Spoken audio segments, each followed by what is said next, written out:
A reading from the Gospel of John. In the beginning was the Word, and the Word was with God, and the Word was God. He was in the beginning with God. All things came into being through him, and without him, not one thing came into being. What has come into being in him was life, and the life was the light of all people. The light shines in the darkness, and the darkness did not overcome it. There was a man sent from God whose name was John. He came as a witness to testify to the light, so that all might believe through him. He himself was not the light, but he came to testify to the light. The true light, which enlightens everyone, was coming into the world. He was in the world, and the world came into being through him. Yet the world did not know him. He came to what was his own, and his own people did not accept him. But to all who received him, who believed in his name, he gave power to become children of God, who were born not of blood, or of the will of the flesh, or of the will of man, but of God. And the Word became flesh and lived among us, and we have seen his glory, the glory as of a Father's only Son, full of grace and truth. The word of the Lord. Thanks be to God.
Good morning, friends.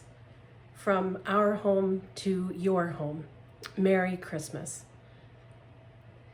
This gospel reading from John that we heard Michael proclaim just a minute ago kind of lays bare the truth of the gospel. It's so very different from the nostalgic reading that we hear from Luke on Christmas Eve. It sort of strips all of that nostalgia and glitter from the nativity story and lays bare the truth of the gospel. The truth that God is the Word, that God is the light, that God is life, that God made flesh, came and dwelt among us. Basically meaning that he pitched his tent in our neighborhoods.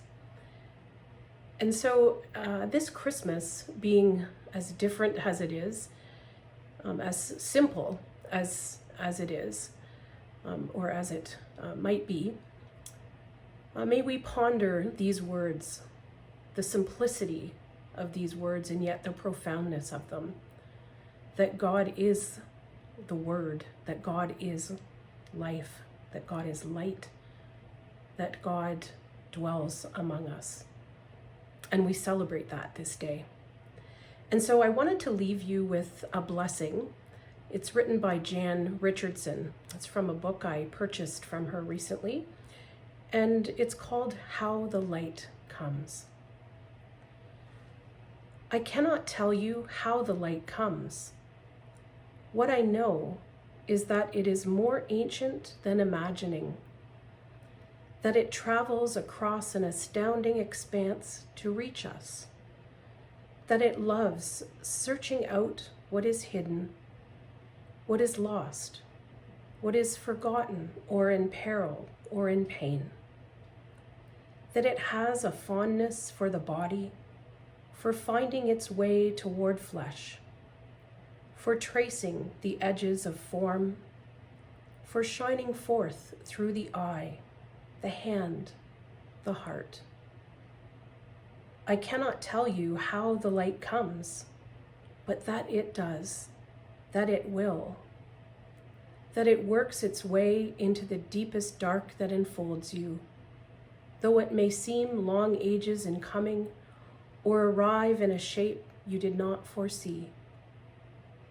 And so, may we this day turn ourselves toward it. May we lift our faces to let it find us. May we bend our bodies to follow the arc it makes. May we open and open more and open still to the blessed light that comes. Amen. And may that blessed light be yours this day, and may it illuminate you and those around you in new and profound ways, new discoveries. Blessings for a simple and light-filled Christmas. Amen.